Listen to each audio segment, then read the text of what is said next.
In this video, we're going to talk about the graphs of functions.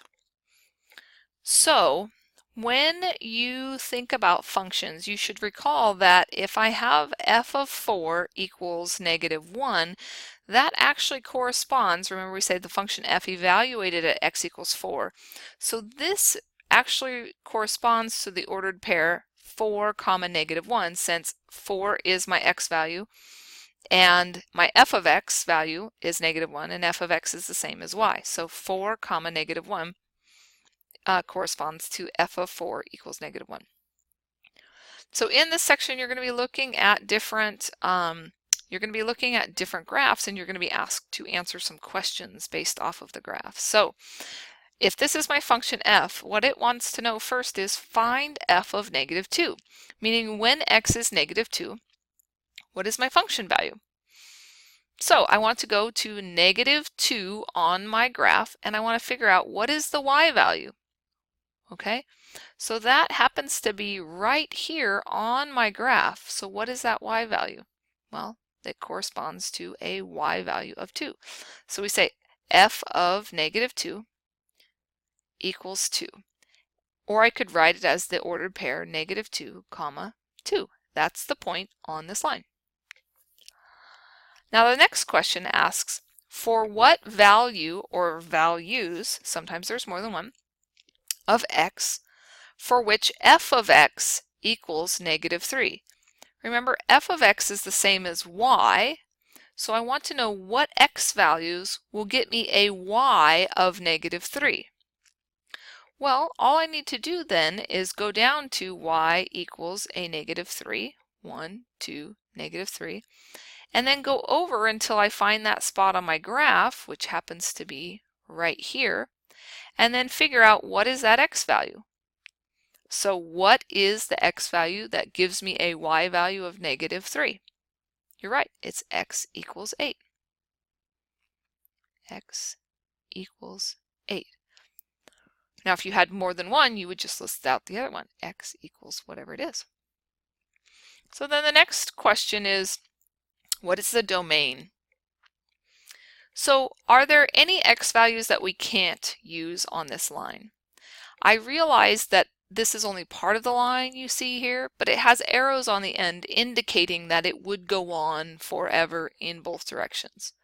So for our domain value, we actually get the set of all real numbers, meaning we can use any x value we want here, and it won't cause us any problems.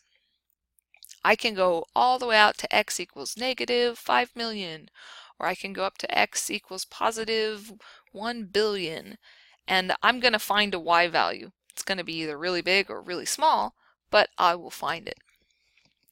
Similarly with the range values, as I go further negative, these y values are going to go up. And as I go further positive, these y values are going to continue to go down. And no matter how big or small I want my y value to be, I can find an x value that will give me that. So again, the range here is all real numbers. Okay? There's no numbers that I couldn't find if I wanted to. Okay? Let's consider this second example. Okay? So let's look at this graph, and I want to first find f of 8, meaning my value of my function when x equals 8. So I'm going to go out here to all the way to x equals 8, and it looks like my y value here is, it's pretty close, f of 8 equals 2. Okay, so that works out okay. Now the next one says find the value or values for x for which f of x, meaning that's y, remember, is equal to -1. So I'm going to go here on my y-axis, and I'm going to go to -1, and I notice right away, boom, my graph crosses right there. So what is the x value that gives me that y value of -1? Well, it's x equals 0. But notice I also have this point here. boom, with a y value of -1. And that happens to be x equals 2, 4, x equals 6. So I have to list both of those in order to have that problem correct. Now the next part is, of course, the domain and range. So the domain is, as I go this way towards my negative x values, my function is going to get really big, right? It's going to keep going, it's going to get really big.